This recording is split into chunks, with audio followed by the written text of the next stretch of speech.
Hey guys, welcome back to Kirby 64. Today is February 14th. Happy Valentine's Day, and it's 10:30 a.m. Following the post-apocalyptic, frozen over Earth, possibly nuclear fallout world that is Shiverstar, we have this mecha robot that we're fighting at the end of Shiverstar, which is probably the coolest looking boss in the entire game. It's my personal favorite. I did have to kind of refresh myself on what the heck his pattern was and how to damage him, but the city background is really cool. It looks like something that should be in like Superman 64 or Spider-Man for the N64, which yes, there is a Spider-Man N64 game. It's not great, but it's probably better than Superman 64. Oh god, I was commentating a Rocket Robot on Wheels episode last night, and I was so tempted to make a Superman 64 joke. Thank you to everybody who's been watching this playthrough and leaving nice comments. I saw a nice comment last night on one of the other Kirby 64 episodes, and it was probably the one where I was like complaining about like, oh, I gotta... like, I don't know, I was complaining, but they said some things which I totally agree with about, like, you know, you should do it because it's fun, not because, like, you're forcing yourself. I mean, like, I always thought, like, you know, maybe I want to be one of those people who does, like, YouTube and makes a living off of it, like YouTube for their career. I know how stressful that lifestyle is because, like, every single time, you know, you have to be worried about YouTube's copyright claim bullshit. So, or like, oh, you can't curse because then your video will be demonetized, or like you can't say a dirty word like porn or death or something. I don't know. You know that stupid trend of, like, people saying unalive? Like, yeah. I don't know if that's more of a YouTube thing or a TikTok thing, but, like, anyway, censorship has gotten out of hand. Anyway, sorry for all the reloading save states. I just kind of, instead of making, like, the same mistake over and over, I wanted to, like, actually figure out how to avoid getting hit by some of his attacks. Anyway, recording this nonsense was fun. Yeah, you don't usually see a boss this futuristic in Kirby games. Although I guess you do. Oh, I was in the wrong place. Oh, it's fine. I mean, Planet Robobot is pretty futuristic. Parts of Forgotten Land are pretty futuristic. Kirby's Adventure has, like, a steam-powered digging machine as one of its bosses. I should really replay Kirby's Adventure.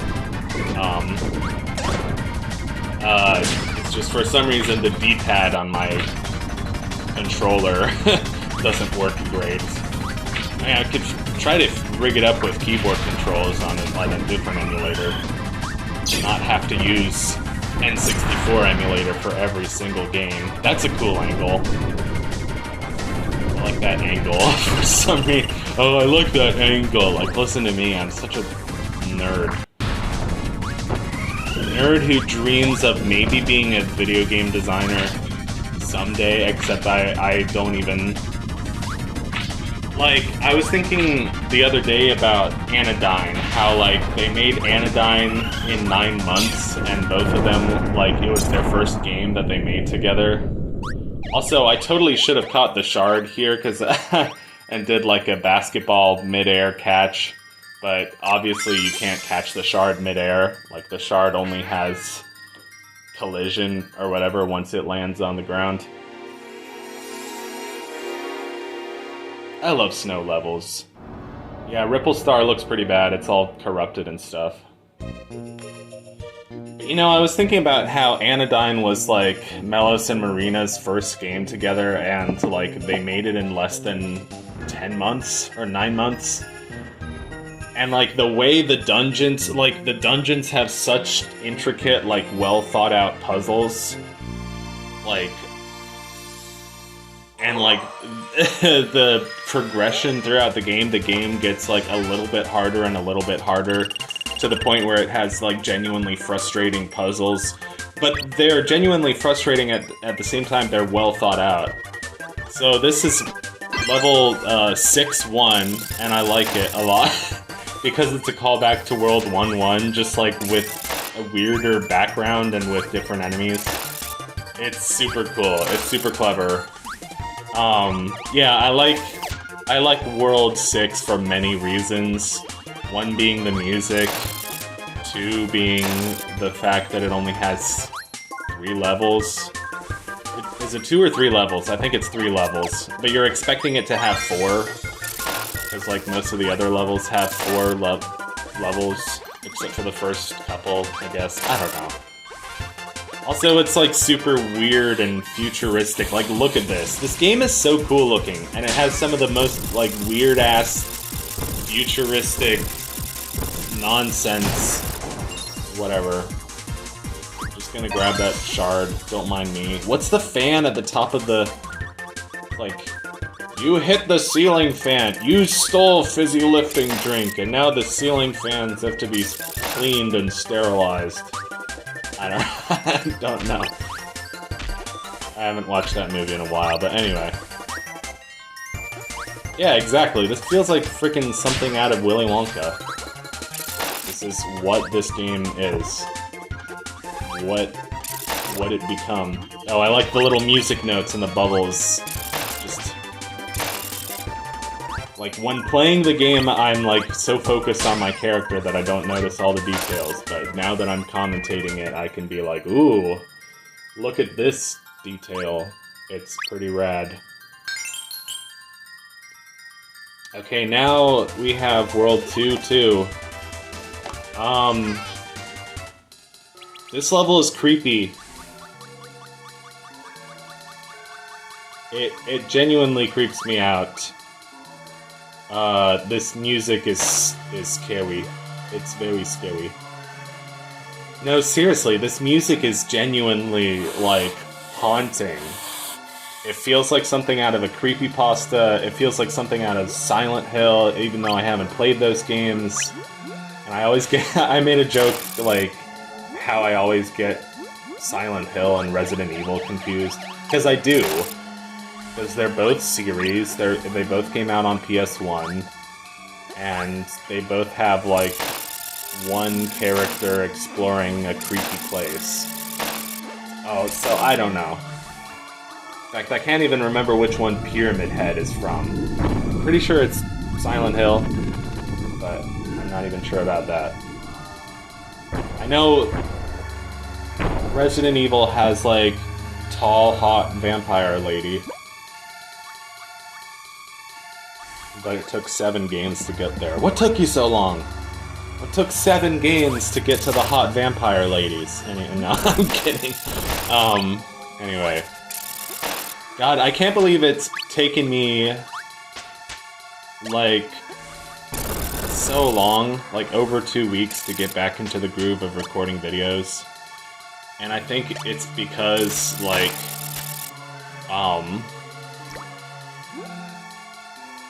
I was like, well, oh, I'm better at doing post-commentary than I am at doing live commentary, but then, like, I never wanted to sit down and edit the post-commentary videos. And I was having more fun at just, like, playing games on my own free time without commentating them. I see a shard back there. We need a special ability to get it. So, green, orange, yellow, they correspond to each of these power-ups. So yeah. As if you couldn't tell. But yeah, I've been, like... I've actually been getting into the, Mario and Luigi series. Like, I just started watching, Superstar Saga, a game that I've not played. In fact, I've only played the original Paper Mario for N64. I've not played any of the other Paper Marios, and I've not played the original Super Mario RPG. I'd really like to. But it's funny because last year I watched both Color Splash and Origami King, and those were both really fun games to watch. People have, like, definitely a lot of strong opinions about Paper Mario, like, post-Sticker Star. But I think their main problem is actually Sticker Star. Like, Sticker Star is the game that's, like, notorious for being a flop. Origami King and Color Splash aren't actually bad games. This is such an incredible piece of music. Yeah, I think I just want to let the music play for a bit.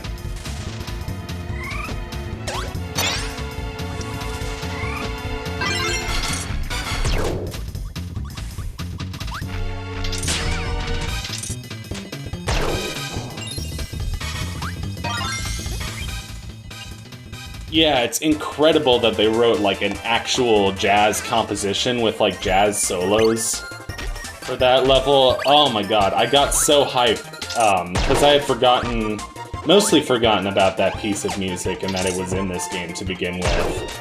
And then I got so hyped, like, hearing it again for the first time in a while.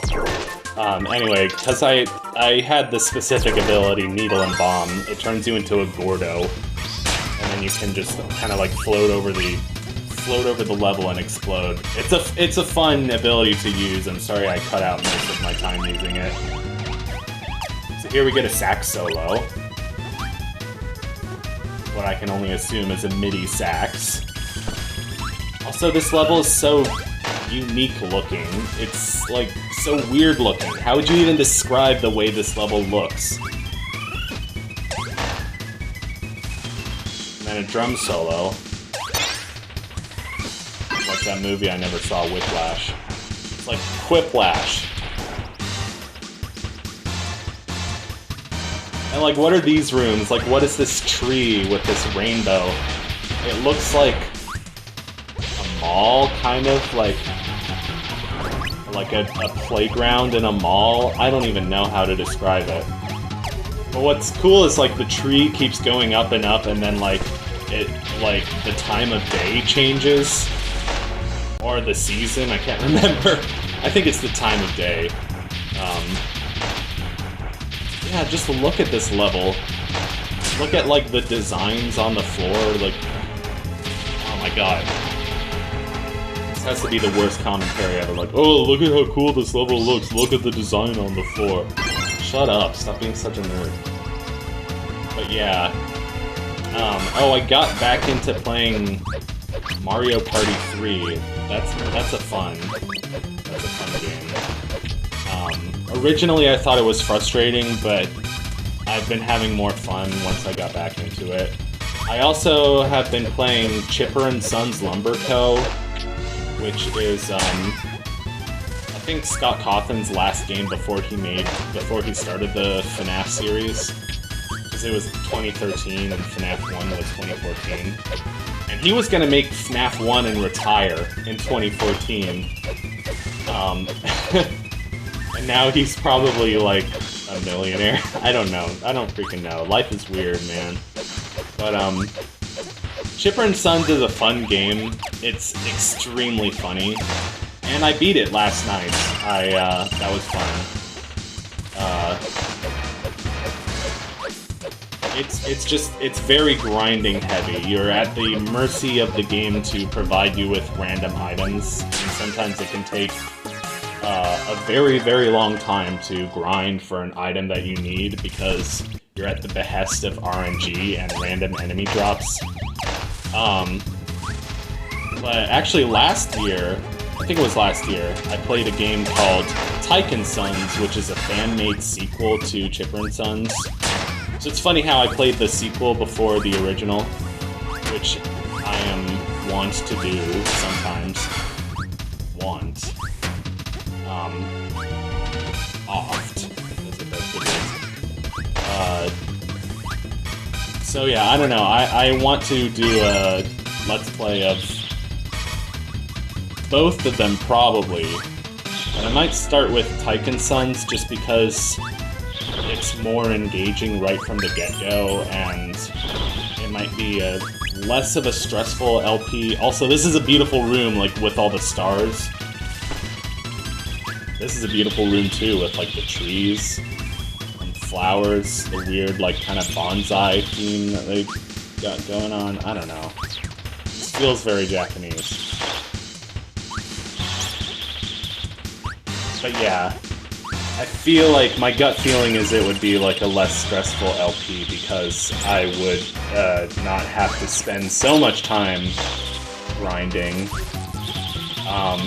But I mean, it's stressful in other ways because, you know, there are like jump scares and shit. Oh, spoiler, there are jump scares. I don't know why, I was trying to go for like Ice and Spark. I think we already know what that is. That's refrigerator. Refrigerator, refrigerator, freezerator. Is that... You know that stupid level in Pizza Tower with the stupid name? I feel like I should replay Pizza Tower. I just always get embarrassed when somebody brings up that I used to like Pizza Tower because it became like a Gen Alpha brain rot meme, and then it just made me cringe every time somebody brought it up. You know how it goes. Also, I'm about to be 26 in a week. So, I'm old. No, I'm not that old, but I'm older than most who have made a living off of YouTube. Not really. But, yeah, anyway. Next time on Kirby 64, cliffhanger.